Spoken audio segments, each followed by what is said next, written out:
অনেকে কয় নিজের বাপের জানাজা নিজেই পড়বো, হুজুরক টাইম দেব না।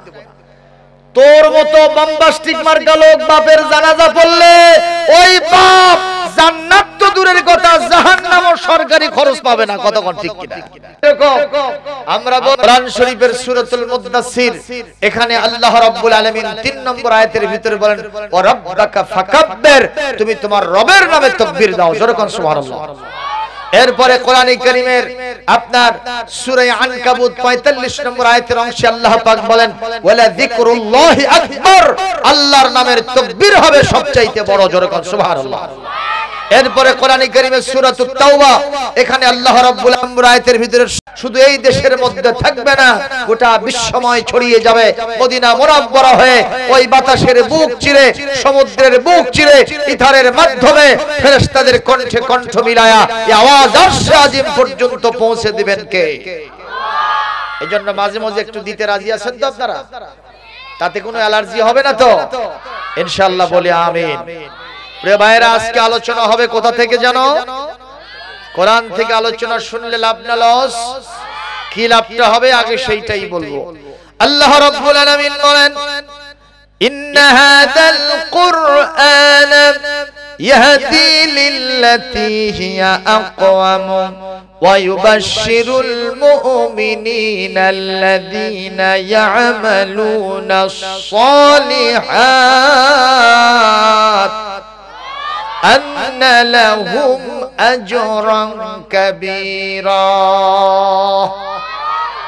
আল্লাহ রাব্বুল আলামিন বলেন যারা আমার এই কোরআনটাকে আজকে এখান থেকে শুনবেন এবং এই কোরআনের ভিত্তিতে আমল করার জন্য সিদ্ধান্ত গ্রহণ করবে, এই কোরআন তাদেরকে এমন একটা রাস্তা দেখাবে যেই রাস্তাটা হলো স্ট্রেট ওয়ে, যে রাস্তাটা হলো সিরাতুল মুস্তাকিম আকওয়াম, অত্যন্ত সরল এবং সোজা, যেই রাস্তার শুরু হয়তো এখান থেকে হবে আর এর লাস্ট ডেস্টিনেশন, এর লাস্ট নেভিগেশন হবে সরাসরি আল্লাহর জান্নাত। শুধু তাই নয়, এই কোরআনে কারীম ইউবাশশিরুল মুমিনিনা আল্লাযীনা ইয়া'মালুনাস সালিহাত, যেই ঈমানদারেরা ভালো ভালো কাজ করে আমলের জিন্দেগি করে, ওই সমস্ত আমলের সালিহাত অর্জনকারী ঈমানদারদেরকে এই কোরআন শুভ সংবাদ দান করে, সেটা হলো আন্না লাহুম আজরান কাবীরা, তাদের জন্য বিরাট পুরস্কার, আল্লাহর জান্নাত রয়েছে, আল্লাহ পাকের সন্তুষ্টি রয়েছে। বিশ্বনবী রাহমাতাল লিল আলামিন জনাবে মুহাম্মদুর রাসূলুল্লাহ সাল্লাল্লাহু আলাইহি ওয়াসাল্লামের শাফাআত তাদের জন্যই নসিব হবে। হাউজে কাউসারের পিয়ালার পানি তারাই পান করতে পারবে। জোরে বলি মারহাবা, জোরে বলি আলহামদুলিল্লাহ। প্রিয় ভাইরা আমার, খেয়াল করেন এই কোরআন মানার সাথে সাথে একটা মানুষের অবস্থা কোথা থেকে কোথায় যায় একটু খেয়াল করতে হবে। আপনারা তো ইতিহাসের পাতা উল্টিয়ে দেখেছেন, অনেক সময় ওয়াজে শুনেছেন হযরত ওমর যখন ইসলাম গ্রহণ করেন তার আগে উনি বিশ্বনবীর কাল্লা কাটতে যাচ্ছিলেন। কথা কি হাসা না মিছা? সত্য না মিথ্যা? আচ্ছা, আমার নবী কি খুব খারাপ মানুষ ছিলেন? কথা কন না কেন? আমার নবীর চাইতে ভালো মানুষ পৃথিবীতে অতীতে কেউ ছিল? এখন আছে? কিয়ামত পর্যন্ত এরকম আরেকটা মানুষ কেউ আসবে কি? এত সুন্দর মানুষটাকে যিনি কল্লা কাটতে যান, শিরচ্ছেদ করতে যান, এ মানুষটা কি আসলেই ভালো? যে মানুষ কাটতে যাচ্ছে এ মানুষ ভালো? নিঃসন্দেহে মানুষ হলো জিরো। কি বলেন? এ মানুষ কি জিরো? এই জিরো মার্কা হযরত ওমর রাদিয়াল্লাহু তাআলা আনহু এক পর্যায়ে বাইদি ভাই শুনতে পেলেন তার বোন এবং তার ভগ্নিপতি তারা মুহাম্মদ সাল্লাল্লাহু আলাইহি ওয়াসাল্লামের হাতে হাত দিয়ে মুসলমান হয়ে গেছে। এখন তারা কোরআনে কারীম মজা করে ওস্তাদজির কাছে পড়তেছে। উনি নবীকে মারতে না গিয়ে বোনকে সাইজ করতে গেলেন বোনের বাড়ি দিয়ে। যাওয়ার পরে বোন আর ভগ্নিপতিকে দরজা ভাঙে ভেতরে ঢুকে সাইজ করছেন। আগে ভগ্নিপতিকে পিটাইছে, এরপরে বোনকে পিটাইছে, দুইজনকে ধরাশায়ী করে ফেলে দিয়েছে, রক্তাক্ত অবস্থা। এক পর্যায়ে হযরত ওমর মনের ভিতরে তার ভাবান্তর জেগেছে, একটা সফট কর্নার পয়দা হয়েছে মনের চেহারার ভিতরে রক্ত দেখার পরে। একটা ভাই যতই প্রচন্ড হৃদয়ের হোক না কেন, বোনের চেহারার ভিতরে রক্ত থাকলে ভাই কখনো সহ্য করতে পারে না। ঠিক না ভাইজান? তো তখন তিনি বললেন, বোন রে, আমি তো আমার জীবনের সাথে প্রতারণা করেছি, আমি তোরে মানলাম কেন বোন? এটা আমার বড় অন্যায় হয়ে গেছে। বোনকে কোলের উপর উঠায় নিয়ে বলতেছে, বোন রে, মা যাত্তা করাইন ক্বাবলা হাযাল ওয়াক্ত, কিছুক্ষণ পূর্বে তুমি কি পড়তেছিলে একটু বলো তো। বোন তখন বলতেছে, ভাইজান আমি যেটা পড়তেছিলাম এইটা আমি তোমারে দিতে পারবো না। বলে কেন? বলে আল্লাহ পাক নিজেই ঘোষণা করেছেন, ইন্নাহু কুরআনুন কারীম ফি কিতাবিম মাকনুন লা ইয়ামাসসুহু ইল্লাল মুতাহহারুন। আল্লাহ রাব্বুল আলামিন বলেন, এই কোরআন কারীম নিঃসন্দেহে একটা পুত পবিত্র, একটা সম্মানিত কিতাব। এটাকে কোনো অপবিত্র মানুষ স্পর্শ করতে পারবে? ইন্নামাল মুশরিকুনা নাজাসুন। এই মুহূর্তে আপনি একজন মুশরিক মানুষ, আপনি অপবিত্র অবস্থায় আছেন, আপনি এই কিতাবটা কখনো ধরতে পারবেন না। যদি আপনি এটা ধরতে চান, আপনাকে পবিত্রতা হাসিল করতে হবে। হযরত ওমর শর্ত মেনে নিলেন, তিনি এসে পবিত্র কোরআন ধরলেন। সূরা তাহার শুরু থেকে পড়তে পড়তে 14 নম্বর আয়াতের ভিতরে যাওয়াও সারা, ওনার ভেতরটা পরিবর্তন হওয়াও সারা। 14 নম্বর আয়াতে তিনি গেলেন, আল্লাহ পাক যেন তাকে ডেকে বলছেন, ইন্নানি আনাল্লাহ। ওমর রে, এতদিন লাত মানত উজ্জা হবলের পূজা করেছো, ওই চন্দ্র সূর্যের পূজা করেছো, আমি আল্লাহ তোমার সামনে ধরা দেই নাই। আজকে যখন আমার কোরআনটা ধরেছো, আমি আর কেউ না রে, এই কোরআন নাজিলকারী। ইন্নানি, নিশ্চয় আমি, আনাল্লাহ, আমি তোমার আল্লাহ। লা ইলাহা ইল্লা আনা ফাবুদনি ওয়া আকিমিস সালাতা লিযিকরি। একটু জোরে বলেন না আল্লাহু আকবার। ওমর রে, আমি আল্লাহ ছাড়া তোর কোনো মাবুদ নাই, উপাস্য নাই। এখন থেকে তুই লাত মানত উজ্জা হবল চন্দ্র সূর্যের পূজা ছেড়ে দে, গাছপাথরের পূজা ছেড়ে দে, তাড়াতাড়ি করে মসজিদে গিয়ে আমি আল্লাহর শরণে নামাজ আদায় করে নে। এটা পড়াও সারা। হযরত ওমরের ভিতরে থরথরি কাঁপ শুরু হওয়াও সারা। হযরত ওমর তার বোনকে বলতেছেন, বোন রে, আমি মেরে ভুল করেছি তোদেরকে। তোরা তো কোনো খারাপ মানুষের কাছে যাস না, যে মানুষের কদম চুমতে পারলে তামাম পৃথিবী ধন্য হয়, সে মানুষের কাছে তোদের গমন হয়ে থাকে। বোন রে, আমি তাড়াতাড়ি ওই রাসূলের কাছে আমি যাইতে চাই, তোমরা আমাকে নিয়ে চলো, তাড়াতাড়ি নিয়ে চলো। আসছিলাম ওই মুহাম্মাদের কল্লা বিচ্ছেদ করে দিব, 100টা উট কামাই করব। কিন্তু এখন এই কোরআন আমার ভিতরে এতটাই পরিবর্তন সাধন করে দিয়েছে, আর নবীর মাথা কাটবো না, বরং ওই নবীর মাথা কাটার জন্য যারা আসবে আমি তাদের কল্লা কেটে ফেলবো। জোরে বলেন মারহাবা। চিন্তা করেন, যেই লোকটা আসছিলেন বিশ্বনবীর মাথা কাটতে, সেই লোকটা এখন বিশ্বনবীর সৈনিকে পরিণত হয়ে গেল। কিসের কারণে? কথা বলতেছেন না, জোরে বলেন কিসের কারণে? শুধুমাত্র এইটুকু ওমর হয়েছেন এটা বুঝবেন না, হযরত ওমরের মর্যাদা আরো কত দূর চলে গেছে। একটু কথা যদি আমি ইতিহাসের একটা ঘটনা বলি, তাহলে আপনারা বুঝতে পারবেন। আপনাদের কষ্ট হচ্ছে নাকি ভাই? আমি খুব বেশি সময় ওয়াজ করব না, বগুড়া থেকে অনেক কষ্ট করে আপনাদের সামনে আমি কথা বলার জন্য এসেছি।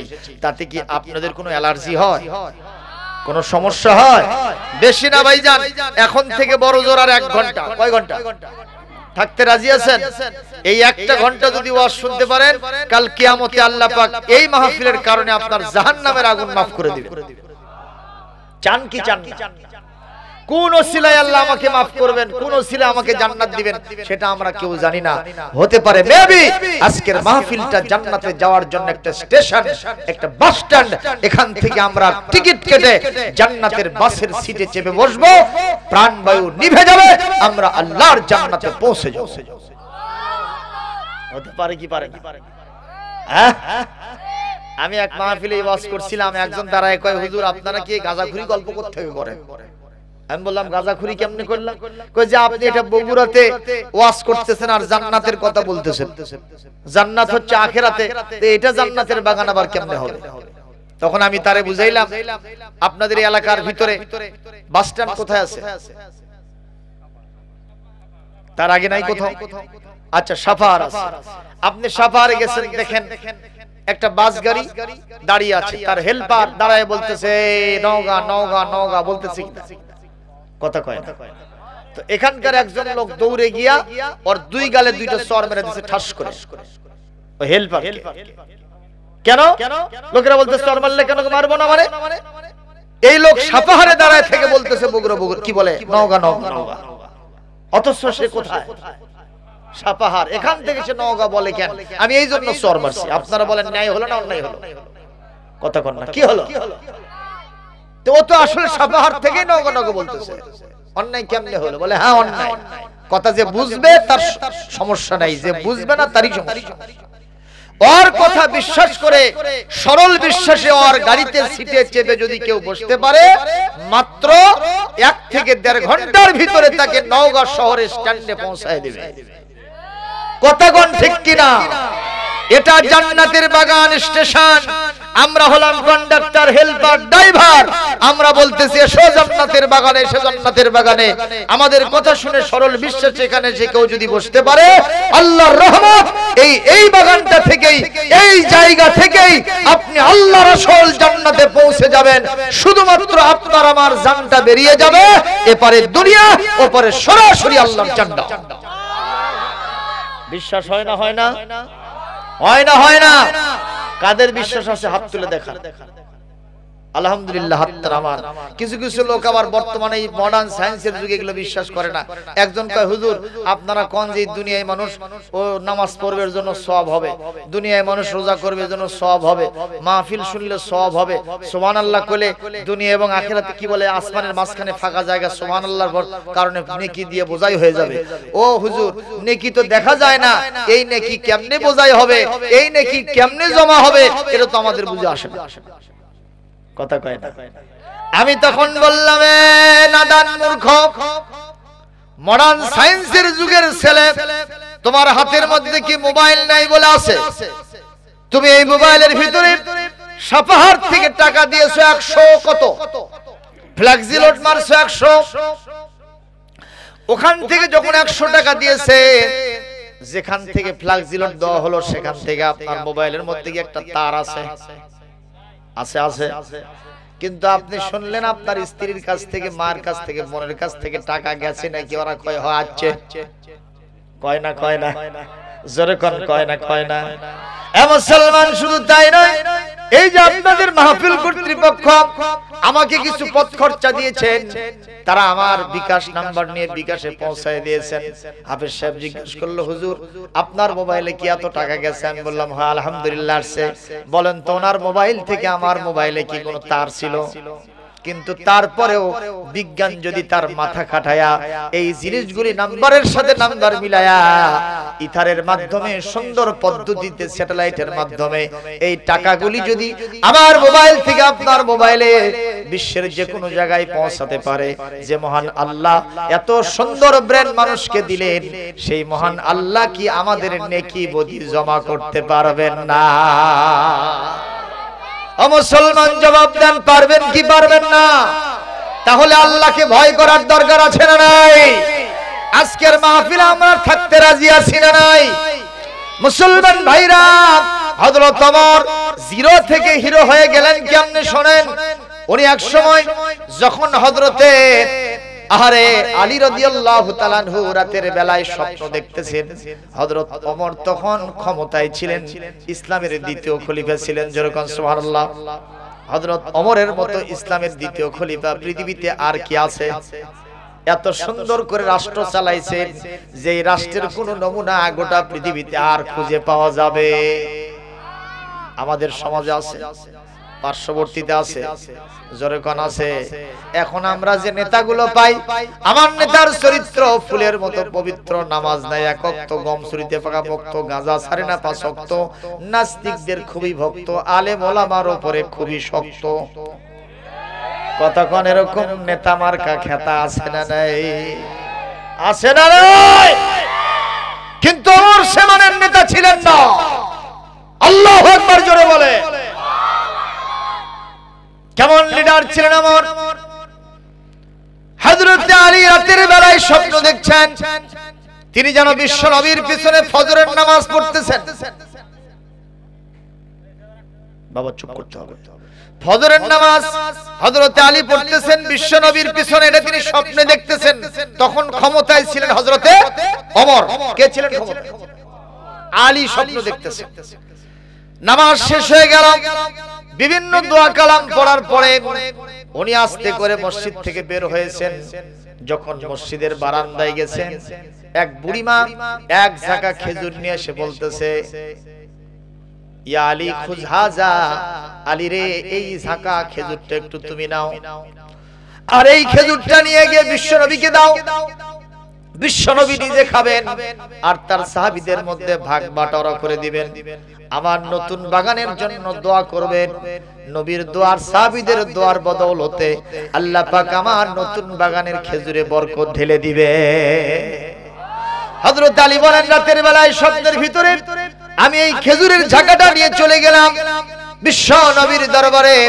যে দেখি বিশ্ব নবী নামাজ শেষে মসজিদে নববীর একটা খুঁটির সাথে হেলান দিয়ে বসে আছেন। চার চতুষ্পার্শ্বে সাহাবায়ে আজমাইন বিশ্ব নবীকে সঙ্গ দিচ্ছেন। মারহাবা জোরে কোন। এরকম একটা নেতা যদি এখনো থাকতো, বলেন তো সেই নেতার পাশে জনগণ থাকতো কি থাকতো না? থাকতো কি থাকতো না? আর এখন যে সব নেতা আছে, আপনাদের এলাকার কথা কই না, আমি অন্য এলাকার কথা বলতেছি। যে নেতাগুলো আছে কর্মীরা খালি কয় আল্লাহ এর কাছ থেকে আমার জীবন বাঁচাও, কথা কয় না। ওদের চিন্তা নেতার কাছ থেকে কখন সরে যাব, তারপরে একটু জীবন বাঁচবে। আমার বগুড়ার কথাই বলি, এক মাদ্রাসার ফাজিল মাদ্রাসার প্রিন্সিপাল সভাপতি সাহেব একজন বড় নেতা। ওই প্রিন্সিপাল সাহেব বলতেছে, যখন মাদ্রাসার নিয়োগ হয় তখন ওই নেতার আমার সাথে কত আদর কদর কদর, আমাকে নিয়ে গিয়ে খালি বড় বড় হোটেলে খাওয়ায়, কথা কয় না। কারণ নিয়োগে যত টাকা হবে সব নেতার পকেটে যাবে না, যাবে না। প্রিন্সিপালের সাথে সম্পর্ক রাখা দরকার, তাছাড়া প্রিন্সিপালের সই না হলে নিয়োগ দেওয়া যাবে না। এই প্রিন্সিপাল সাহেব বলেন, যখন নিয়োগ আসে তখন আমার কদর নেতার কাছে বেড়ে যায়, কিন্তু যখন নিয়োগ নাই আমি গিয়ে নেতার অফিসে ওই পিছনে জায়গা পাই, কোনদিন চেয়ার পাই কোনদিন পাই না। নেতার দৃষ্টি আকর্ষণ করি, একটা কাজে আসছি, সভাপতি সাহেব একটা সই লাগবে, আমার দিকে তাকাই না। শেষ পর্যায়ে 10টা বাজে তাও খবর নাই, 12টা বাজে তাও খবর নাই। যখন 1টা 2টা 3টা বেজে গেছে, 4টা বেজে গেছে, আমাকে বলে হুজুর কি বলবো, একদিন ফজরের নামাজের আজান হচ্ছে, সেই মুহূর্ত পর্যন্তই নেতার কাছে একটা সাইনের জন্য বসে থাকছি, নেতা আমাকে সাইন দেয় নাই। চিৎকার দিয়ে বলতে হবে নাউজুবিল্লাহ। এ মুসলমান কতক্ষণ এরকম নেতা আছে না? প্রিয় ভাইরা আমার, সেক্ষেত্রে দেখেন হযরত নবীর কি নেতৃত্ব। সাহাবায়ে আজমাইন চতুর্দিকে দাঁড়িয়ে আছেন, বসে আছেন। বিশ্ব নবীর মাঝখানে যতক্ষণ তারা থাকবেন তাদের কিসমত ভালো করে দিবেন কে? বিশ্ব নবীর সাহাবীরা কোন সময় বিশ্ব নবীর কদম মোবারক ছেড়ে দিতেন না।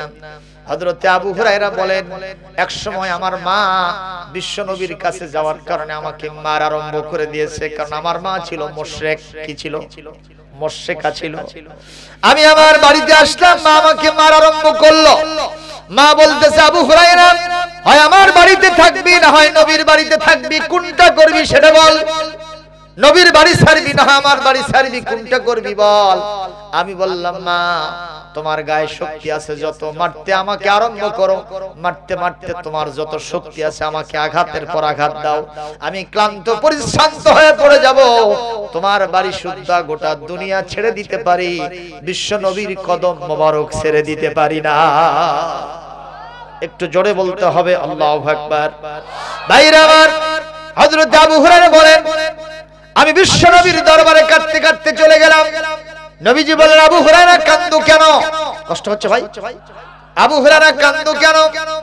আমি বললাম, ইয়া রাসূলুল্লাহ, মা আমারে মেরেছে। আমার রাসূল বললেন, আবু হুরায়রা মা তোমারে মেরেছে, মায়ের বিরুদ্ধে কি আমার কাছে তুমি মামলা নিয়ে আসছো?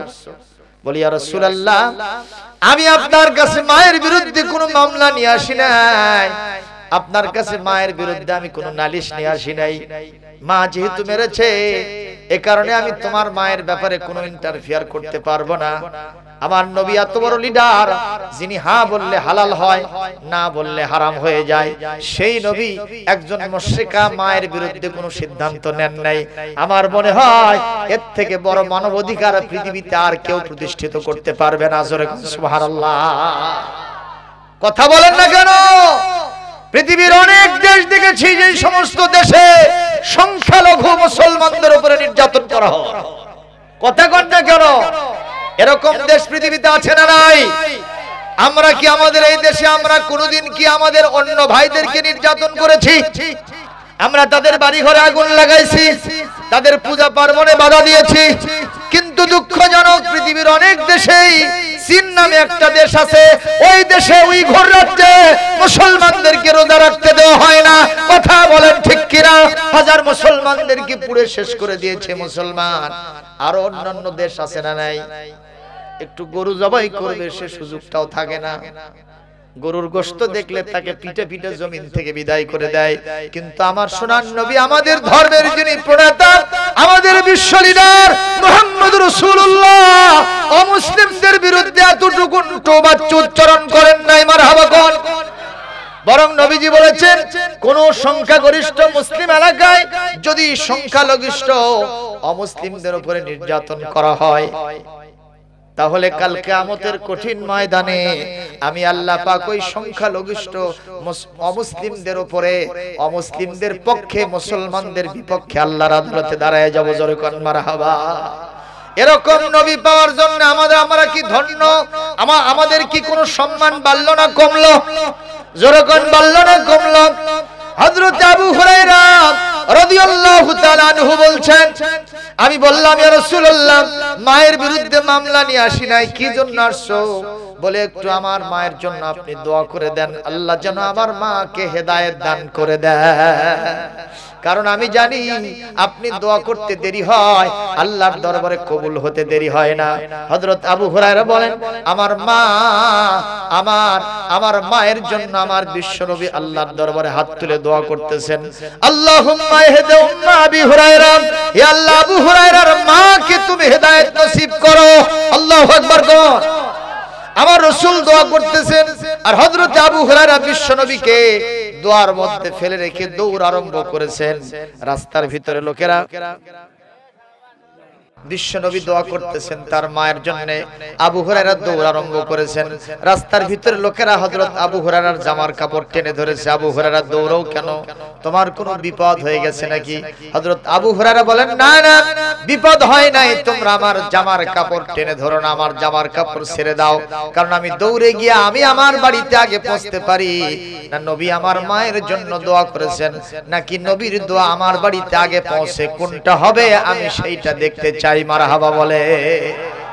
হযরত আবু হুরায়রা বলেন, আমি দৌড়াতে দৌড়াতে বাড়ির দিকে চলে গেলাম। বাড়ির দরজায় গিয়ে যখন নক দিয়েছি, ভিতর থেকে আমার মায়ের জবাব আসতেছে, বাবা কে? একটু দেরি করো, দরজা খুলে দিচ্ছি। হযরত আবু হুরায়রা পরবর্তী সময় রিপোর্ট করেন, আমি আমার মায়ের গলার আওয়াজের ভিতরে কখনো কর্কশতা পেলাম না, শিরকিয়াতের কোনো দুর্গন্ধ আমি পেলাম না। আমার মনে হলো আমার মায়ের কণ্ঠের আওয়াজের ভিতরে, গলার আওয়াজের ভিতরে তাওহীদের নরমিয়াত আমি খুঁজে পেলাম। আমার মনে হলো বিশ্ব নবীর দোয়া আমার মায়ের কাছে আল্লাহ পাক পৌঁছায় দিয়েছে। একটু জোরে করেন না মারহাবা। হযরত আবু হুরায়রা বলেন, মা আমার দরজা খুলে দিলেন। বুড়ি মানুষ, আমি তাকায় দেখতেছি আমার মায়ের চুলের গোড়া দিয়ে, মাথা দিয়ে টপ টপ করে পানি পড়ে যাচ্ছে। আমি জিজ্ঞেস করলাম, মা এই অবস্থা কেন? বলে, বাবা তোমাকে মারার পর থেকে আমি অনুশোচনায় পড়ে গেছি, আমার ভিতরে ভাবান্তর জেগেছে। আমার ছেলে তো কোনো খারাপ জায়গায় যায় না, আমি কেন বললাম যে কদম চুমতে পারলে তামাম পৃথিবী ধন্য হয়, এমন দরবারে নববীতে আমার ছেলেটা চলে যায়, আমি কেন বললাম? বাবা আমি অনুশোচনা করেছি, এই মুহূর্তে আমি গোসল করে সম্পূর্ণ প্রস্তুত হয়েছি, তুমি আমারে নিয়ে চলো বিশ্ব নবীর দরবারে, আমি সেই নবীর দরবারে গিয়া মুসলমান হয়ে নবীর উম্মতের মধ্যে দাখিল হয়ে যাব। একটু জোরে কর না মারহাবা। আমার সালমান খুবই নজর করে কথা শুনেন। হযরত ওমর রাতের বেলায় স্বপ্ন দেখতেছেন। যখন আলী স্বপ্ন দেখেন ওমর তখন ক্ষমতায়। হযরত আলী বলেন, আমি রাসূলকে গিয়ে ওই খেজুরের ঝাঁকাটা দিলাম। আমার রাসূল খেজুরের ঝাঁকাটা নিয়া তিনি খেজুর বন্টন শুরু করে দিলেন। আবু বকর তুমি নাও 5টা, ওমর তুমি নাও 4টা, ও আলী কি বলে ও ওসমান তুমি নাও 3টা, আব্দুর রহমান বিন আওফ তুমি নাও 2টা, ও ইবনে মাসউদ তুমি নাও 1টা, এ আমার বেলাল তুমি কোথাও তুমি নাও 2টা। এভাবে বন্টন শুরু করে দিয়েছেন। এক পর্যায়ে আমার কাছে যখন হুজুর খেজুর দিতে আসলেন, আমাকে বললেন, আলী রে তোমাকে বেশি দিতে পারলাম না, তোমার জন্য মাত্র 1টা খেজুর। জোরে কোন কয়টা? আরো জোরে। হযরত আলী বলেন, আমি নজর করে দেখলাম ঝাঁকার মধ্যে আরো অনেক খেজুর রয়ে গেছে, কিন্তু বিশ্ব নবী আমাকে 1টা খেজুর দিয়েছেন। আমার মন বলল নবীর দু 1টা খেজুর, এটাই আমার জন্য মনে মনে টনে টনে খেজুরের সমান কাজ করবে। জোরে কোন সুবহানাল্লাহ। কারণ নবীর হাতে বরকত আছে না নাই? নবী যদি কোনো একটা কাঠও ধরেন, একটা ডালও ধরেন, সেই মরা ডালটার ভিতরে জীবনী শক্তি তৈরি করে দিবেন কে? বদরের যুদ্ধে এক সাহাবী বলেছেন, আমি বিশ্ব নবীর ফজিলত শুনে বদরের যুদ্ধে যাওয়ার জন্য আমি তৈরি হয়ে গেছি। রাসূলকে বললাম, হুজুর আপনি আমাকে একটা তরবারি দেন। বিশ্ব নবী বললেন, লা আজিদু রিমাহা ওয়ালা সালাহা, একটা তরবারি কিংবা তীর তোমাকে দেওয়ার জন্য আমি খুঁজে পাইতেছি না, এটা আমার কাছে নাই। সঙ্গে সঙ্গে সাহাবী বলছেন, হুজুর আপনি যেটাই দিবেন সেটাই আমার তরবারির কাজ করবে। আল্লাহর নবী তার জজবা দেখে বললেন, পাশের গাছ থেকে একটা ডাল ভেঙে নিয়ে আসো। একটা ডাল ভেঙে নিয়ে এসে হুজুরের হাতে দেওয়া হলো। হুজুর কি যেন পরে সাহাবীর হাতে, মুজাহিদ সাহাবীর হাতে দিয়ে দিলেন। সাহাবী বলেন, আমি এই বাবলার ডালটা নিয়ে গিয়া ওই যুদ্ধের ময়দানে বদরের প্রান্তরে কাফের যারে পেরেছি আঘাত দিয়েছি। একটা ধারালো তরবারি দিয়ে আঘাত দিলে কাফের যেরকম দ্বিখণ্ডিত হয়ে যায়, আমার শুকনা ডালের আঘাতে ওই ধারালো তরবারির চাইতে কাফের দ্বিখণ্ডিত হয়ে জমিনে পড়ে গেছে। একটু জবাব দেন, নবীর হাতের বরকত আছে না নাই? জোরে কোন আছে না নাই? আজকালকে অনেকে আলেম ওলামা টাইম দিতে চায় না, এরকম আছে না নাই? আলেম ওলামা টাইমই দেয় না, কয় আলেম যদি জোরে যায় দাওয়াত আছে, আসতে গেলে কয় কতপাই খাসে। আলেম যদি কোন অফিসের মধ্যে ঘোরাফেরা করে কয় হুজুর পেঁয়াজ লাগেন কে।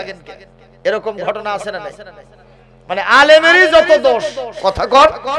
একজন কবি বলছে, যত দোষ নন্দ ঘোষ, সত্যটা বললেই দোষ, করলে অন্যায়ের প্রতিবাদ, নামটা হবে তোমার মৌলবাদ।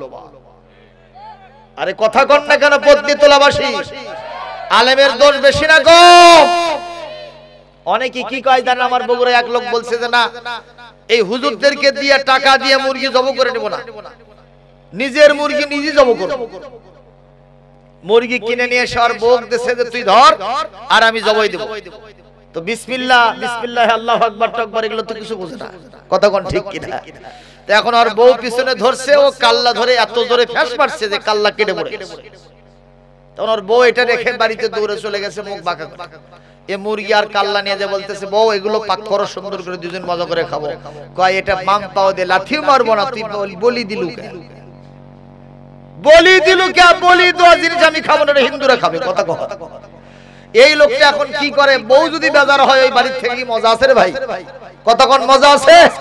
সঙ্গে সঙ্গে ও আবার বাজারে গিয়ে মুরগি কিনে নিয়ে আসছে। তারপরে আবার হুজুরকে 100 টাকা দিয়ে নিয়ে এসে মুরগি জব করে নেয়। তারপরে বউ পাক করে আর ওই খায়। জোরে কোন বাড়া হবে? হুজুরক ফাঁকি দিয়ে কোনো লাভ হবে না। অনেকে কয় নিজের বাপের জানাজা নিজেই পড়বো, হুজুরক টাইম দেব না। তোর মতো বম্বাস্টিক মার্কা লোক বাপের জানাজা পড়লে ওই বাপ জান্নাত তো দূরের কথা, জাহান্নামও সরকারি খরচ পাবে না। কতক্ষণ ঠিক কিনা? আমরা বহুত আলাদা। অনেকে চিন্তা করে সূরা ফাতিহা পড়ে ফু দিলে রোগ দূর হয়, তা আমি নিজেই দিচ্ছি আসো। দেখা যায় ফু দিতে দিতে আর ফু শেষ, কিন্তু রোগ ভালো হয় না। কথা কোন ঠিক কি না? আর সব মুখ দিয়ে কি আর সব হবে ভাই? কোন সব হাতে কি সব হবে? এইজন্য আমার বিশ্ব নবীর হাতের সাথে তার হাতের তাল্লুক আছে, বিশ্ব নবীর মুখের সাথে যার মুখের তাল্লুক আছে, বিশ্ব নবীর সুন্নাত যারা মেনে চলে তাদের উপরে বরকত আর রহমত নাজিল করেন কে? জোরে বলেন। কাজেই হুজুরদের সাথে শত্রুতা করবেন না, পারলে হুজুরদের সাথে মহব্বত করবেন। হুজুর আছে যেখানে আমরা আছি সেখানে। কথা কয় না? আপনারা আছেন না নাকি? হুজুর আছে যেখানে আমরা নাই সেখানে। অনেকে কয় নেতা আছে যেখানে আমরা আছি সেখানে। একজন কয় নেতা গেছে কবরে, তুই কবরে, তুই কবরে যা। নেতা গেছে পায়খানায়, তুই কি আড্ডা খানায়? কথা কয় না? তুই যদি নেতার সাথে থাকিস, নেতা পায়খানায় গেছে, তুই ওখানে ঢোক। আসল স্লোগান এটা নয়, আসল স্লোগান হলো কোরআন আছে যেখানে। কথা বলে একটু ধরেন তো জোরে সোরে, নারায়ে তাকবীর, নারায়ে তাকবীর। কোরআন আছে যেখানে, কোরআন নাই যেখানে,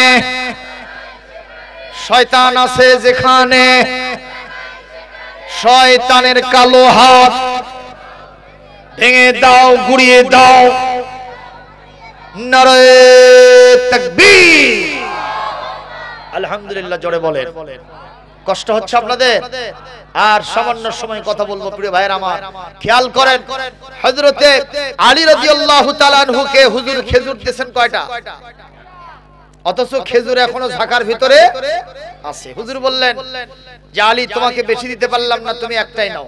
হযরতে আলী বলছেন, আমি রাসূলের দোয়া এই খেজুরটাকে আমার জন্য অনেক বেশি বরকতময় মনে করলাম, আমি কোনো উচ্চবাচ্য করলাম না, কথা বললাম না। আমি ওই খেজুরটা খাওয়া শুরু করেছি। ইন দ্য মেন টাইম মসজিদে নববীতে আজান শুরু হয়ে গেছে হযরত বেলালের কণ্ঠে। মারহাবা। বেলালের আজান আর আমাদের আজান কি এক হবে? বেলাল আজান দিচ্ছেন, আল্লাহু আকবার, আল্লাহু আকবার, আশহাদু আল্লা ইলাহা ইল্লাল্লাহ,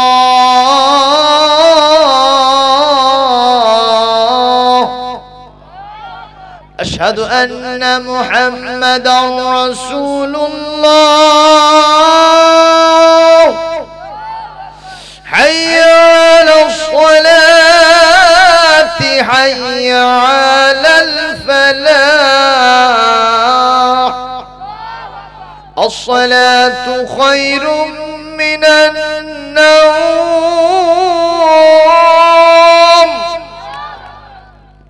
এর মানে কি? নামাজের চেয়ে ঘুম ভালো নাকি?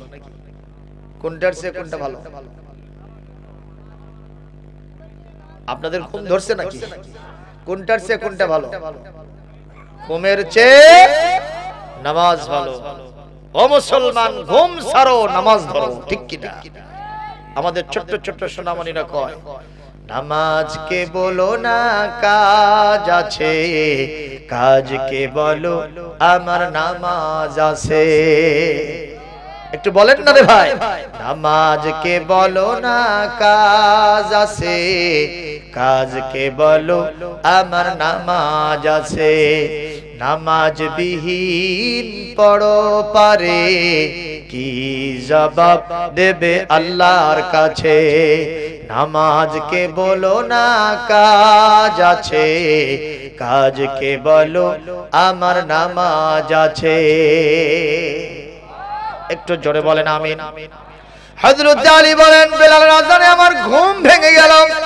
তারা 10 জন করে মসজিদে নববীতে গেলাম, যে দেখি ইমামতের মুসাল্লায় ও জামানার যিনি খলিফাতুল মুসলিমিন, আমিরুল মুমিনিন হযরত ওমর রাদিয়াল্লাহু তাআলা আনহু ইমামতের মুসাল্লায় যায় নামাজে দাঁড়ায় আছেন।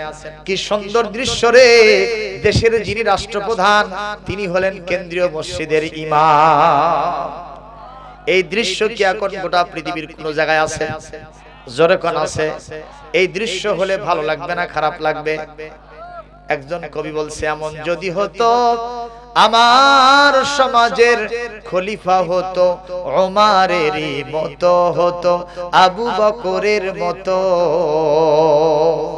প্রজার দুঃখে তাদের চোখে আসতো না রে ঘুম, সমাজের ভিতর পড়ে যেত শান্তি সুখের ধুম। ধনী গরিব ভাল ধনী গরিব ভুখা নাঙ্গা নাহি পাওয়া যেত যদি আমার খলিফা হতো ওমরেরই মতো। জনগণের খোঁজ খবর নিত রাত দুপুরে, ঘুরে ঘুরে দেখতো কি কেউ আছে অনাহারে। আমার সমাজের মা বোনেরা লাঞ্ছিত হতো না, আমার সমাজের কৃষক শ্রমিক বঞ্চিত হতো না। ধনী গরিব ভালোবাসার জীবন ফিরে পেত যদি আমার খলিফা হতো ওমরেরই মতো। এমন যদি হতো, মারহাবা লিল্লাহি তাকবীর। হযরত আলী বলেন ওমর নামাজ পড়াইলেন, নামাজ শেষ করে আমি যখন মসজিদে নববী থেকে বের হয়েছি দেখি যা স্বপ্ন দেখছিলাম তার সম্পূর্ণ বাস্তবায়ন। এক বুড়ি মহিলা এসে এক ঝাঁকা খেজুর নিয়ে আমাকে বলতেছে, আলী এই খেজুরের ঝাঁকাটা নিয়ে গিয়া আমিরুল মুমিনিন ওমরকে দাও, তিনি নিজে খাবেন আর সাহাবীদের মধ্যে ভাগ বাটোয়ারা করে দিবেন, আর আমার নতুন বাগানের জন্য দোয়া করবেন। ওনাদের দোয়ার বদৌলতে আল্লাহ পাক আমার বাগানের খেজুরে বরকত ঢেলে দিবেন। মারহাবা জোরে কোন, আরো জোরে কোন মারহাবা।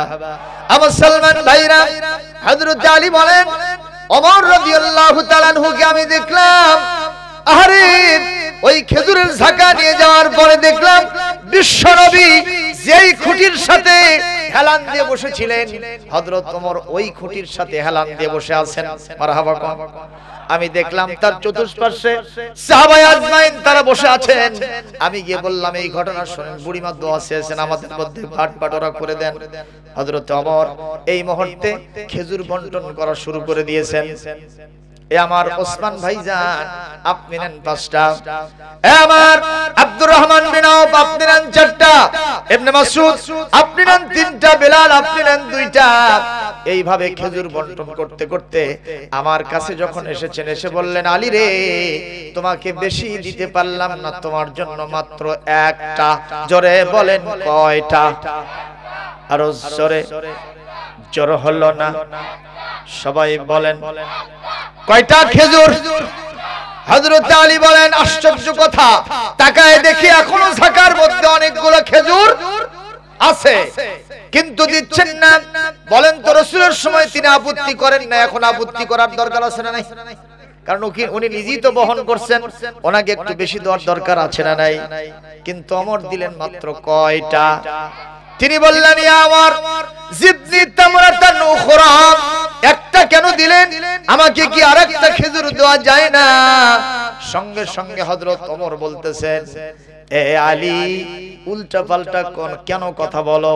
আলী রে একটা কথা কানের মধ্যে ঢুকায় নাও আর মানুষের কাছে রিলে করে শোনায় দাও। লাউ আন্না রাসূলুল্লাহ সাল্লাল্লাহু আলাইহি ওয়াসাল্লাম যাদাকা ফিন নাওম লাজিদনাক, আল্লাহ রাসূল গত রাতের স্বপ্নের ভিতরে তোমাকে যদি একটার বেশি খেজুর দিতেন, আমি ওমর তোমাকে একটার বেশি খেজুর দিয়ে দিতাম। একটু জোরে কি আল্লাহু আকবার বলা যায় না? আপনারা কি বলেন? হযরত আলী যে স্বপ্ন দেখছেন এটা কি ওমরকে উনি বলার টাইম পাইছেন? কথা কয় না। কারণ আগের তিনি যে স্বপ্ন দেখলেন আজান হওয়ার সাথে সাথে তিনি মসজিদে আসছেন, কথা কোন ঠিক না ঠিক? এটা তো বলার সুযোগ পান নাই। এই কথা শোনাও সারা, হযরত আলী আশ্চর্য হওয়াও সারা। হযরত আলী আশ্চর্য শেখে জিজ্ঞেস করছেন, ইয়া ওমর আহিয়ার উয়ার আইতাহা আম গায়বুন ইত্তালাত আলাইহা, হে ওমর আমি রাত্রিতে যেরকম স্বপ্ন দেখেছি আপনি কি সেরকম স্বপ্ন দেখেছেন কিনা, অথবা কোন গায়েবী খবর আল্লাহ কি আপনাকে জানায় দিয়েছেন না? কোনটা হয়েছে আপনি তাড়াতাড়ি বলেন। আমি যে স্বপ্ন দেখলাম সেইটা আপনি কেমনে জানলেন? আমি তো বুঝতে পারতেছি না।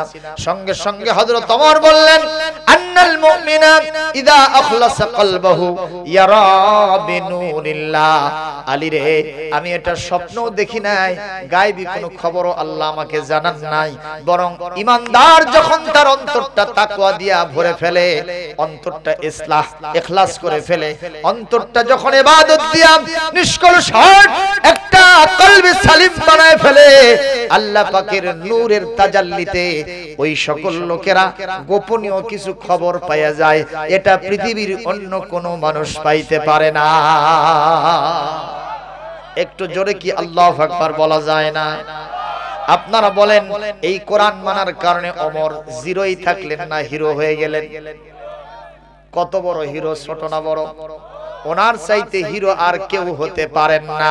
রাসূল বলেন, আমার পরে পৃথিবীতে কেউ নবী হবে না, যদি কেউ হতো, কে হতো? আমার আকাশের নক্ষত্রের সমতুল্য নেকি সাহাবীদের কারণায় আছে একমাত্র আমার ওমরের। জোরে কোন সুবহানাল্লাহ। ইসলামের দ্বিতীয় খলিফা আমার ওমর হবে। শুধু তাই নয়, এই পৃথিবীতে জান্নাতের 10 জন সাহাবী শুভ সংবাদ পাইছেন।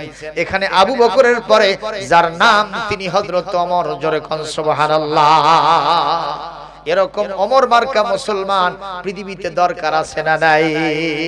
এইজন্য একজন কবি বলছে, একটা ওমর এই জামানায় দাও হে মেহেরবান, একটা ওমর এই জামানায় দাও হে মেহেরবান, দিনের পথে অকাতরে, দিনের পথে অকাতরে বিলিয়ে দেবে প্রাণ, একটা ওমর এই জামানায় দাও হে মেহেরবান। ফিলিস্তিনের মুসলমানে মরছে ধুকে ধুকে, কেউ জানো আজ নাই রে তাদের একটু চেয়ে দেখে। ওই রোহিঙ্গার মুসলমানে মরছে ধুকে ধুকে, কেউ জানো আজ নাই রে তাদের একটু চেয়ে দেখে। একটা আলী পাঠাও তাদের, একটা খালিদ পাঠাও তাদের, দিতে পরিত্রাণ করতে আহ্বান, একটা ওমর এই জামানায় দাও হে মেহেরবান। জোরে, একটা ওমর এই জামানায় দাও হে মেহেরবান, দিনের পথে অকাতরে, দিনের পথে অকাতরে বিলিয়ে দেবে প্রাণ, একটা ওমর এই জামানায় দাও হে মেহেরবান। আপনারা পত্নীতলার মানুষ খুব কৃপণ বারে। মমতাজ ম্যাডাম আসে যদি এখানে কনসার্ট করতো প্যান পারানি সুর দিয়া, আমার বাড়ির সামনে দিয়া, আমার চোখের সামনে দিয়া বন্ধু আমার রঙ্গ করে হাইটা যায়, হাইটা যায়, বুকটা দেখা ফাইটা যায়, জোড়া দেবার বুদ্ধি নাই। জোরে কোন কথা বলেন, আছে না নাই? এই সব গান শুনতো আর যুবকেরা মারহাবা আরো জোরে দিত। পকেটের 500,000-এর করকরা নর্তকীর পায়ের নিচে পড়তো, চরিত্রের পানি বাড়াতো, ইমানের 12টা বাজতো, জান্নাতের চাইতে জাহান্নামের খোরাক বানায় দিত। কথা কোন ঠিক কিনা? তারপরে ওখানে মারহাবা আসতে হয় না জোরে হয়? এই সাপাহার এবং পত্নীতলার নজিপুরের যুব সম্প্রদায়, আমি তোমাদেরকে অনুরোধ করব, আহ্বান জানাবো, তোমরা তো ওই সমস্ত আর্যদের উত্তর সরি নাও, শিখদের উত্তর সরি নাও, বৌদ্ধ হিন্দু খ্রিস্টানদের উত্তর সরি নাও, তোমরা মাও সেতুংয়ের নাও, কার্ল মার্কসের নাও, ওই সমস্ত শ্রীকৃষ্ণ নয়, বুদ্ধদেবের নয়, তোমরা কেবলমাত্র শুধুমাত্র একমাত্র বিশ্ব নবীর রক্ত তোমাদের শরীরে ধাবমান আছে। ধরে কও ঠিক কিনা? এজন্য কোরআনের আকর্ষণ বেশি না কম? জোরে বলেন, বেশি না কম? এই মুহূর্তে কেউ চুপ থাকা যাবে না, যেহেতু কোরআনের পক্ষে বিশ্বনবীর একজন জলিলুল কদর সাহাবীর পক্ষে আমরা ইসলামী সঙ্গীত শুনেছি। সবাই মিলে দলমত নির্বিশেষে জোরে সোরে আওয়াজ দিতে হবে মারহাবা। আরো আস্তে আরো আস্তে আস্তে শুনবে, শরম লাগে না আপনাদের? ওদের শুনলো ওরা, মনে হচ্ছে আজকে 30 রমজান গেল, আগামীকাল ঈদ করবে। খাওয়া দাওয়া করে আসেননি আপনারা, তাই তো নাকি? খাওয়া দাওয়া করছেন? তাহলে একটু জোরে মারহাবা দেন রে ভাই, আরো জোরে। লিল্লাহু তাকবীর, নারায়ে তাকবীর। কষ্ট হচ্ছে আপনাদের? আমার কথা বুঝতে পারতেছেন না? কথা না বুঝলে কিন্তু আবার বেকায়দা। কি কায়দা? ওই আমার বগুড়া রেল স্টেশনে 2 জন যাত্রী ট্রেনের সিটে উঠছে। কয়জন? একজন ম্যাডাম আর একজন স্যার। এখন কিছু দূর যাওয়ার পরে স্যার এসে আপনার চেকার সাহেব এসে স্যারকে ম্যাডামকে জিজ্ঞেস করছে, madam give me your ticket, I will check your ticket, টিকিটটা দেন একটু চেক করব। ম্যাডাম বলতেছে আমারটা মাসিক। কি বলছে? কি বলছে? মাসিক। যেই বলছে মাসিক, সঙ্গে সঙ্গে হোকামক সোকা খেয়ে ব্যাগ গিয়ে মারছে, টিকিট দেখে নাই। তো পাশে যে স্যার বসেছিল ও চিন্তা করলো, বাবা আমি তো সিটার মার্কা মানুষ, জীবনে কোনদিন টিকিট করি না, তো আর দেখতেছি অসুখ বিসুখের কথা বলে টিকিট থেকে মাপ পাওয়া যায়, তো এরকম একটা অসুখ তো আমারও আছে, দেখে গেলে আসলে হয় ঠস করে বলে দিল। কিছুক্ষণ পরে বলছে, sir give me your ticket, I will check your ticket, টিকিটটা দেন চেক করব। আমার ব্যাগ শিরা। জোরে কোন কয় শিরা? যেই বলছে এক শিরা, সঙ্গে সঙ্গে চেকার সাহেব বড় বড় চোখ বের করে, এই মিয়া টিকিটের সাথে 1 সের 2 সের সম্পর্ক কি? এই মিয়া পার্শ্ববর্তী মহিলা মানুষ অসুখের কথা কলো আর তুমি টিকিট দেখলে না, তুমি হোকামক সহ ব্যাগ জ্ঞান মারলা, আর এরকম একটা অসুখ যে আমারও আছে আর সে কথা বলছে জন্য আমার ব্যাখ্যা দেওয়া লাগবে না, এক চর মারবো। এই মিয়া তুমি কি বুঝিছো? বলে বুঝিছি আমি এইটাই, ওই যে পার্শ্ববর্তী মহিলা বলল আমারটা মাসিক, তার মানে মাসিক অসুখ হয়েছে। আরে মিয়া তুমি বোঝো নাই, ভুল বুঝেছো। ওই মহিলা প্রত্যেকদিন যাতায়াত করে, এই জন্য অগ্রিম 1 মাসের টিকিট কাটছে, সেই জন্য কইছে মাসিক। আর তুমি বুঝছো যে ও মাসিক অসুখ হয়েছে, এইটা ভুল বুঝা এই টিকিট ফাঁকিতে গিয়া তোমার ভেতরে একটা গোপন রোগ, 1 শিরা রোগ ফাঁস হয়ে গেছে। এই লোক কয় ভাই ফিরে নিলাম, আমি আর এই রকম জীবনে বলবো না। কয় ফেরত নাই, সব ফাঁস হয়ে গেছে, জানা শেষ। তুমি সিটার বাটপারি সব জায়গায় করতেছো। জোরে কোন ঠিক কি না? কোন কথা যদি কেউ বুঝতে না পারে তাহলে কায়দা হয় না বেকায়দা হয়? জোরে কোন কি হয়? তা আজকে যদি আপনারা আমার কথা বুঝতে অসুবিধা ফিল করেন, তাহলে এরকম বেকায়দা হওয়ার সম্ভাবনা আছে না নাই? আমাদের দেশের কায়দা 2 প্রকার, একটা নুরানি কায়দা আর একটা হলো বগদাদি কায়দা। এটা যেটা হলো এর নাম হলো বেকায়দা। কথা কোন ঠিক না বেটি? আপনাদের বুঝতে অসুবিধা হচ্ছে? আরে বগুড়া নওগাঁ পাশাপাশি না, শুধু আপনাদের সাপাহার আর পত্নী তোলা নজিপুর একটু দূরে, তাতে কি হয়েছে? আমার কথা বুঝতে আপনার কোনো সমস্যা নাই, তবে আপনারা একটু 4 আলিফ টান মারেন, তো আমরা 1 আলিফ টান দিয়ে কই। আপনারা কি কোন? আরে বা গেছুলো এরকম কোন নাকি আপনারা? কোন দিকে কয় না? আর আরো ওই দিকে না, পূবে বলে, কিন্তু আমরা বগুড়া সোজাসুজি বলে ফেলি। কি আপনারা তাতে আপনারা মন খারাপ করতেছেন? আমি তার কুমিল্লায় ওয়াজ করতে যাই নাই, বগুড়ার বক্তা কুমিল্লায় গেছে, তো ওরা জিজ্ঞেস করতেছে, হুজুর একটু বগুড়ার ভাষায় কথা কম তো। কয় যে আপনারা বুঝবেন না, বগুড়ার ভাষা হেভিজিবি ভাষা, সমস্যা আছে। কয় না হুজুর একটু বলেই দেখেন, একই দেশ বুঝবো না কেন? বগুড়ার বক্তা বলতেছে, তুই আলুতে আলু অক্কেলি আলু, এই কথা বলাও সারা ওরা হা করে চাই আসে। বক্তা সাহেব জিজ্ঞেস করলো, কি বুঝলেন আপনারা? বলে হুজুর যা বুঝলাম তাদের উত্তর অঞ্চল তো আলুর আবাদ খুব বেশি হয়, সম্ভবত আলুর কারবার হয়েছে। আপনারা বলেন এটা কি আলুর কারবার? তুই আলুতে আলু অক্কেলি আলু, আপনারা বোঝেন নাই? আরে তুই আসলি ওরে সাথে আনলি কেন? কথা বলেন না কেন? কিন্তু ওরা বুঝতে পারে নাই। আমি তো তা বলছি না, সম্মানীয় উপস্থিতি, আপনাদের সামনে আলোচনা করতেছিলাম এই কোরআনে কারীম যে ব্যক্তি অনুসরণ করবে, আল্লাহ পাক তার সামনে কি বলেন? লিতুখরিজান নাস মিনাজ জুলুমাতি ইলান নূর। এই লোক অন্ধকারে থাকলেও অন্ধকার সমূহ থেকে এই কোরআন তাকে আলোর দিকে বের করে নেবে, জাহান্নামী হলে জান্নাতে নেবে। ওই লোক যদি বিফল হয় সফল করে দেবে, ওই লোক যদি অন্ধকার থেকে আলোর দিকে নেবে, ওই লোক যদি অকৃতকার্য হয় কৃতকার্য হয়ে যাবে, ওই লোক যদি গুনাহগার হয় প্রাপ্ত হয়ে এই লোকটা আল্লাহর খাস বান্দাতে পরিণত হয়ে যাবে। তাহলে কোরআন ধরার দরকার আছে না? দুনিয়াতে কত তন্ত্র মন্ত্র দেখলাম, জাতীয়তাবাদ, সমাজতন্ত্র, পুঁজিবাদ, ধর্মনিরপেক্ষ মতবাদ, সেকুলারিজম, আমরা ন্যাশনালিজম, ক্যাপিটালিজম, সোশ্যালিজম, কত ইজম আর মতবাদ দেখলাম, একটাও আমাদেরকে শান্তি দিতে পারলো না।